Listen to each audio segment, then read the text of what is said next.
Tara, kape sa SDO Baliwag. Para sa ating kumustahan, mga anunsyo at impormasyon at pakikipag-ugnayan sa edukasyon. Tara, kape sa SDO Baliwag. Tara na, SDO Baliwag!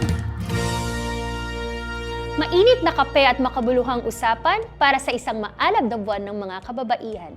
Isang mapagpalang araw sa lahat ng nakatutok ngayong araw. Ngayong buwan ng Marso, nakikisa ang SDO City of Baliwag sa pagpupugay sa tapang, husay at puso ng mga Pilipina. Kaya naman, para sa ating espesyal na episode, isang pambihirang babae ang makakasama natin sa kwentuhan. Siya ang patunay na ang malakas sa pamumuno, kayang-kayang sabayan ng kalinga ng isang ina. Mga kabaliwaghenyo, kasama natin ngayon ang ilaw at ina ng ating mahal na lungsod, kilala sa serbisyong may malasakit, walang iba kundi ang ating butihing alkalde, Mayor Mami Sonia V. Estrella. Magandang araw po, Mayor Mami Sonia. Good morning, Nadi. Tara, kape po tayo. Isang malaking karangalan po na makasama kayo dito sa aming programa. Maaari po ba nating batiin ang ating mga manonood? Good morning, mga baliwagenyo. Ito si Mayor Mami Sonia. Gusto ko lang batiin ang lahat ng mga kababaihan dito sa lungsod ng Baliwag bilang selebrasyon ng ating Women's Month. Happy Women's Month sa ating lahat. Happy Women's Month din po, Mayor Mami. So, ang tema po natin ngayong Women's Month ay Reclaiming the Babaylan Spirit for Bagong Pilipinas. Sa kasaysayan po, ang mga babaylan po ay mga leader, manggagamot at tagapayo. Sa modernong panahon, paano po ninyo sinasabuhay ang babaylan spirit sa inyong araw-araw na paglingkod sa mga taga-Baliwag? Nasa sa buhay ko ang babaylan spirit sa paglilingkod ng may malasakit at pagbibigay ng serbisyo na may puso tulad ng pagmamahal ng isang ina. Talaga naman po kitang-kita namin ang malasakit niyo po sa mga taga-Baliwag. Ito naman po, sa inyong karanasan, ano-ano yung mga natatanging lakas at ambag ng kababaihan sa pamamahala at sa paghubog ng komunidad? Ang pagiging matatag sa pagsubok. Dahil ako, bilang isang ina, marami na akong pinagdaanan sa aking buhay na ngayon, eto pa rin ako, no? Dahil, huwag niyo nang tanungin kung ilang taon na ako, no? Pero masasabi ko talagang lahat ng pagsubok, pinagdaanan ko na sa buhay. Pero naging matatag ako dahil alam ko na kumukuha ko ng lakas kay Lord dahil siya talaga ang lagi kong tinatawag, hinihinga ng tulong sa aking mga problema. Pero ngayon, na nakarating na ako rito sa aking kalagayan ngayon, gusto kong malaman ng mga kababaihan na dapat maging kagaya kayo ni Mayor Mami Sonia na maging matatag sa lahat ng pagsubok dahil walang imposible kung tayo ay magiging panatag sa buhay at ang number one, kailangan marunong tayong magdasal, tumawag sa Panginoon Diyos at humingi ng tulong. Yes, talaga naman subok na sa panahon si Mayor Mami. At talagang always yan, number one po ang may kapal. Yun po, dumako naman po tayo sa mga hakbang ng inyong administrasyon.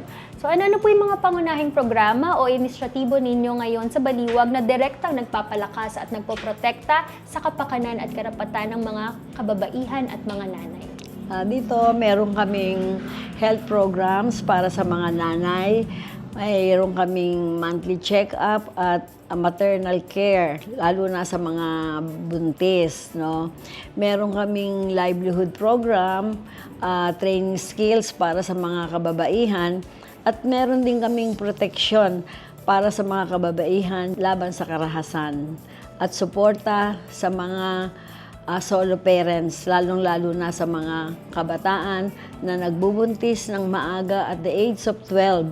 At kami personal na pumupunta ni Mayor Vice Ferdy para matugunan ang kanilang pangangailangan. Napakaganda po ng programa ng ating Mayor Mami, no? Kasi talagang kitang-kita niyo po yung proteksyon sa mga kababaihan. Talagang nakasuporta po kayo palagi. Para naman po sa mga kabataang babae na nakikinig sa atin ngayon, mga estudyanteng nangangarap din na maging leader o matagumpay sa kani-kanilang larangan, ano po ang pinakamahalagang payo o maibibigay niyo sa kanila? Sa mga bata na nakikinig ngayon, Hindi pa ako mayor or punong lungsod ng Baliwag, mayroon akong nakikitang mga kabataan, mga bata, ang sinasabi ko, mag-aral kayong mabuti. Dahil kung kayo'y mga tapos sa pag-aaral, malayo ang mararating nyo. Magiging confident kayo sa inyong sarili at may tiwala kayo sa inyong sarili. Alam nyo, kaya yung Polytechnic College natayo, dahil dito sa lungsod ng Baliwag, libre ang daycare, libre ang elementary, libre ang high school, libre ang college, dahil kaming mag-asawa ni Mayor Romy, very particular kami sa edukasyon. Kaya mga anak, mga bata na nakikinig ngayon, walang masamang mangarap. Kailangan mayroon kayong goal sa buhay para marating ninyo ang kaginhawahan sa buhay. Talaga naman po pinagtuunan niya ng pansin ng sektor ng edukasyon. Paano naman po ba maging isang nanay ang isang Mayor Mami Sonia V. Estrella? Ako bilang isang ina ng dalawang aking anak na si Graciela at saka si Mayor Ferdy, ako ay isang mapagmahal, mabait, pero disiplinarya na ina. No? Dahil hindi sila ma-spoiled sa akin bilang ina, na lahat ng gusto ibibigay hanggang bata. Siguro ngayon, itong age nila pwede ko na ibigay, pero nung mga bata sila, tinrain ko sila nang hindi sila humahawak ng pera. Nag-aral si Mayor Ferdy sa Ateneo, nagpupunta ako sa school weekly, just to pay yung mga pagkain, the bill of the school canteen. Dahil ayoko silang humawak ng pera. Pero ang instruction ko sa canteen na namamahala doon, ibigay lahat ang gustong pagkain, pero hindi ko sila pinahawak ng pera. Dahil alam natin na money is the root of all evil. Kaya ngayon, napalaki ko sila na marunong na silang mag-budget, marunong na silang humawak ng pera. Kaya ngayon, matured na sila, marunong na silang maghanap buhay dahil nakita nila kung paano namin pinalaki sila ng ganito, kaya naging ganito ang kanilang buhay.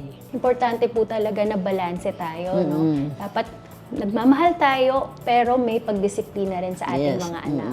Huli pong tanong, Mayor Mami, kung may isang katangian ng mga kababaihan na taga-Baliwag na gusto nyo pong tumatak at makilala sa buong Pilipinas, ano po iyon at bakit? Marami akong masasabing na tumatak sa mga kababaihan dito sa lungsod ng Baliwag, pero meron lang akong mga 3 adjectives na pwede kong sabihin. Masipag, maasikaso, at may dignidad. Okay po, masipag, maasikaso, at may dignidad. Sa paanong paraan, Mayor Mami? Maasikaso dahil ako bilang ina, kahit doon sa mga anak ko, sinasabi ko, na hindi porke bisita nyo lang ang mga dumarating sa ating bahay, yung bisita lang ninyo asikasuhin nyo. Kailangan tayong lahat bilang nakatira dito sa bahay na to, lahat kayo matutong mag-asikaso sa mga bisita. Dahil ako bilang ina, very observer ako sa mga pinupuntahan kong bahay. Pag hindi maasikaso, hindi ako happy. Dahil gusto ko yung pumupunta sa amin, maging happy, nakatulong ko ang aking mga anak na nag-aasikaso. Ganon. O masisipag, dahil lagi katulong. Siyempre, pagsiserve mo ng mga pagkain, ng mga ganon ang gusto ko. Hindi lang mga kabisita ninyo ang inyong aasikasuhin. Actually, proven na ng mga empleyado yan ng City Hall. No matter what, kahit I'm the mayor, nakita mo, ako talaga, nagsisilbi ko talaga sa mga tao. Dahil kahit na walang masarap na masyadong pagkain at sagana ka lang sa pag-aasikaso, masarap na yon. Ha? Talagang hindi na makakalimutan. Kaya ako, pag pumupunta ako sa mga handaan, kahit hindi masarap ang kakainin ko, masarap dahil maganda ang ginawang pag-entertain, pag-aasikaso sa akin. Doon ako after, hindi sa kakainin, sa mga ganun. Maari po ba kami bumisita sa inyong bahay? Pwede, subukan ninyo kung paano mag-asikaso si Mayor Mami. Yes, talaga namang alagang ina. Yes, oo. Totoo naman po, Mayor Mami, nakita naman namin yung kanina. Sa totoo lang po, nung bago kami dito magsimula, Ang dami pong pumapasok, ang dami pa pong ine-entertain ni Mayor Mami. So, doon kitang-kita po namin kung gaano po kayo maasikaso. Lahat gusto nyo pong ma-accommodate, no? Sabi nyo nga po, dapat, hindi po dapat naghihintay yung mga naka-appointment sa inyo. So, with that po, maraming salamat po, Mayor Mami. Hey, Mayor Mami, baka may final message po kayo para sa ating mga manonood? Sa mga kababaihan dito sa lungsod ng Baliwag, ako'y nagpapasalamat at binigyan ako ng pagkakataon ng SDO na ma-interview. Sana doon naman sa mga interview sa akin, meron kayong mga natutuhan at isa puso at isa buhay, lalo sa mga kabataan, no? Na huwag ninyong kalimutan ang pangaral ni Mayor Mami Sonia. Muli, Happy Women's Month sa mga kababaihan dito sa lungsod ng Baliwag. Mula po sa SDO City of Baliwag, Mayor Mami. Maraming salamat Thank po. you, Nadi. At pinaunlakan niyo po kami na ma-interview po kayo sa aming Tara Cafe. Sa ating mga taga-subaybay, gaya ng paborito ninyong kape, ang mga kababaihan at kabataang taga-Baliwag ay tinitimpla ng karanasan, pinatatapang ng mga pagsubok at binibigyang halaga ng ating mga natatanging ambag sa lipunan. Patuloy tayong magtimpla ng mga inisyatibo at programang mag-aangat sa bawat isa upang ang diwa ng makabagong babaylan ay patuloy na manalaytay sa ating lungsod. Ako po si Ma'am Nadi para sa SDO City of Baliwag. Hanggang sa muli nating makabuluhang usapan. Tara, kape!